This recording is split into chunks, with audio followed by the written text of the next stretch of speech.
ആരിഫ് മുഹമ്മദ് ഖാന് പകരം രാജേന്ദ്ര ആർലേക്കർ കേരള ഗവർണറായിരുന്നപ്പോൾ സംസ്ഥാന സർക്കാർ കുറച്ച് ആശ്വാസത്തിലായിരുന്നു.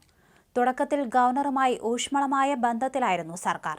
എന്നാൽ യൂണിവേഴ്സിറ്റി വിഷയങ്ങളിൽ ഗവർണർ സർക്കാർ നിലപാടിനെതിരെ നിന്നതോടെ കളി മാറി. ഇതിന് പിന്നാലെ ഭാരതാംബ വിവാദമടക്കം ഗവർണർ സൃഷ്ടിച്ചു. ഇത് നിഷ്കളങ്കമല്ലെന്നാണ് സർക്കാർ കണ്ടത്. ആർലേക്കറിന്റെ താൽപര്യത്തെക്കാൾ കേന്ദ്ര സർക്കാർ താൽപര്യമാണ് ഇപ്പോഴത്തെ വിഷയങ്ങൾക്ക് പിന്നിലെന്നാണ് അനുമാനം.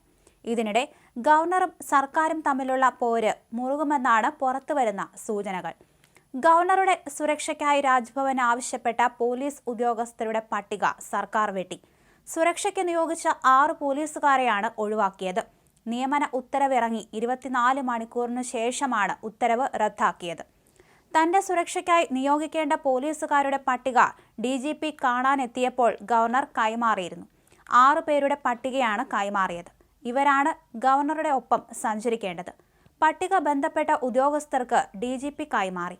മറ്റ് സുരക്ഷാ പ്രശ്നങ്ങളില്ലെങ്കിൽ ഭരണാധികാരികൾ ആവശ്യപ്പെടുന്ന ഉദ്യോഗസ്ഥരെയാണ് ഒപ്പം നിയോഗിക്കുന്നത്. എന്നാൽ കാരണം വ്യക്തമാക്കാതെ പോലീസുകാരുടെ നിയമന ഉത്തരവ് റദ്ദാക്കുകയായിരുന്നു. പോലീസ് മേധാവിക്ക് വേണ്ടി AIG പൂങ്കുഴലിയാണ് ഉത്തരവിറക്കിയത്. ഗവർണർ നാളെ തലസ്ഥാനത്തെത്തും. അതിനുശേഷം ഇക്കാര്യത്തിൽ തീരുമാനമെടുക്കും. ഗവർണറുടെ സുരക്ഷയുമായി ബന്ധപ്പെട്ട് കേരള പോലീസിൽ പൂർണ്ണ തൃപ്തിയെന്ന് രാജ്ഭവൻ ആവർത്തിച്ച് വ്യക്തമാക്കിയിരുന്ന കാര്യമാണ്. അതിന് പിന്നാലെ കുറച്ച് പോലീസുകാരെ രാജ്ഭവന്റെ സുരക്ഷയുമായി ബന്ധപ്പെട്ട് നിയോഗിക്കണമെന്ന് ആവശ്യപ്പെടുകയും ചെയ്തു. ട്രാൻസ്ഫറുകൾ തൽക്കാലത്തേക്ക് മരവിപ്പിക്കുന്നുവെന്ന് വ്യക്തമാക്കിക്കൊണ്ടുള്ള പുതിയ ഉത്തരവും പുറത്തു വന്നിട്ടുണ്ട്. എന്തുകൊണ്ടാണ് ഉത്തരവ് താൽക്കാലികമായി മരവിപ്പിക്കുന്നത് എന്നതിന്റെ കാരണം വ്യക്തമാക്കിയിട്ടില്ല. 2 ഉത്തരവുകളും ഒരേ ദിവസമാണ് ഇറങ്ങിയിട്ടുള്ളത്. അതിനിടെ രാജ്ഭവനിൽ സംഘടിപ്പിച്ച പരിപാടികളിൽ കാവിക്കൊടിയേന്തിയ ഭാരതാംബയുടെ ചിത്രം ഉൾപ്പെടുത്തിയതിൽ പ്രതിഷേധമറിയിച്ച് സർക്കാർ ഗവർണർ രാജേന്ദ്ര ആർലേക്കർക്ക് അയച്ച കത്തിലെ വിശദാംശങ്ങൾ പുറത്തു വന്നിരുന്നു. രാജ്ഭവന്റെ ഔദ്യോഗിക ചടങ്ങുകളിൽ ദേശീയ പതാക ഉപയോഗിക്കണമെന്നാണ് സർക്കാർ അയച്ച കത്തിൽ വ്യക്തമാക്കിയിരിക്കുന്നത്.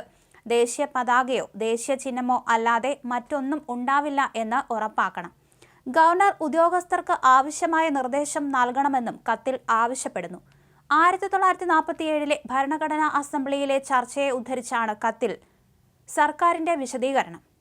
സർക്കാരുമായി ചേർന്ന് രാജ്ഭവൻ സംഘടിപ്പിച്ച പരിപാടികളിൽ സംഘ് പരിവാർ പരിപാടികളിൽ ഉപയോഗിക്കുന്ന കാവിക്കൊടിയേന്തിയ ഭാരതാംബയുടെ ചിത്രം വ്യാപക പ്രതിഷേധമായിരുന്നു. ജൂൺ 5 കൃഷി വകുപ്പ് മന്ത്രി P. പ്രസാദാണ് ഭാരതാംബ വിവാദത്തിന് തിരികൊളുത്തിയത്. പരിസ്ഥിതി ദിനാഘോഷ പരിപാടിയിൽ കാവിക്കൊടിയേന്തിയ ഭാരതാംബ ചിത്രത്തിൽ പുഷ്പാർച്ചന നിർബന്ധമാക്കിയ ഗവർണറുടെ നടപടിയിൽ പ്രതിഷേധിച്ച് മന്ത്രി പരിപാടി ബഹിഷ്കരിക്കുകയായിരുന്നു. RSS പരിപാടികളിൽ ഉപയോഗിക്കുന്ന ചിത്രം സർക്കാർ പരിപാടിയിൽ വയ്ക്കാൻ പറ്റില്ലെന്ന് മന്ത്രി ശക്തമായ നിലപാട് സ്വീകരിച്ചിരുന്നു. എന്നാൽ ചിത്രം മാറ്റാൻ കഴിയില്ലെന്നായിരുന്നു ഗവർണർ പറഞ്ഞത്. ഇതിന് പിന്നാലെ ജൂൺ 19 രാജ്ഭവനിൽ സംഘടിപ്പിച്ച ഭാരത് സ്കൗട്ട് ആൻഡ് ഗൈഡ്സ് രാജ്യപുരസ്കാര വേദിയിൽ നിന്ന് അധ്യക്ഷത വഹിക്കേണ്ട മന്ത്രി V. ശിവൻകുട്ടി ഇറങ്ങിപ്പോയതും വലിയ ചർച്ചയ്ക്ക് വഴിവെച്ചു. പൊതുവിദ്യാഭ്യാസ വകുപ്പും രാജ്ഭവനും സംയുക്തമായി സംഘടിപ്പിച്ച പരിപാടിയിൽ ഗവർണറായിരുന്നു മുഖ്യാതിഥി. മുൻകൂട്ടി തയ്യാറാക്കിയ നോട്ടീസിൽ കാവിക്കൊടിയേന്തിയ ഭാരതാംബ ചിത്രത്തിന് മുന്നിൽ വിളക്കുകൊളുത്തലോ പുഷ്പാർച്ചനയോ ഉൾപ്പെടുത്തിയിരുന്നില്ല. എന്നാൽ പരിപാടിയിൽ പങ്കെടുക്കാൻ മന്ത്രി എത്തിയപ്പോൾ ചിത്രത്തിന് മുന്നിൽ വിളക്കുകൊളുത്തി പൂവിട്ട് പൂജിച്ച നിലയിലായിരുന്നു.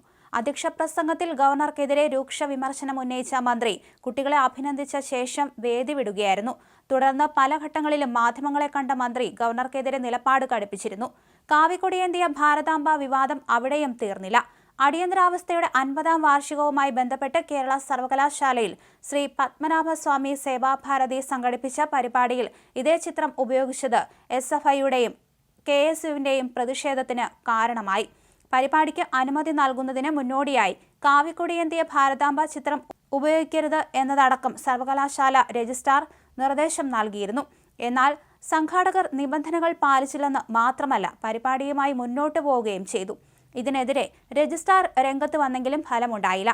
പ്രതിഷേധങ്ങൾക്കിടയിലൂടെ സെനറ്റ് ഹാളിലേക്ക് എത്തിയ ഗവർണർ അടിയന്തരാവസ്ഥയെക്കുറിച്ച് പ്രസംഗിച്ച ശേഷമാണ് പുറത്തിറങ്ങിയത്. പ്രതിഷേധം കണക്കിലെടുത്ത് സർവകലാശാലയുടെ പിൻഭാഗത്തെ ഗേറ്റിലൂടെയായിരുന്നു ഗവർണറെ പുറത്തു കടത്തിയത്.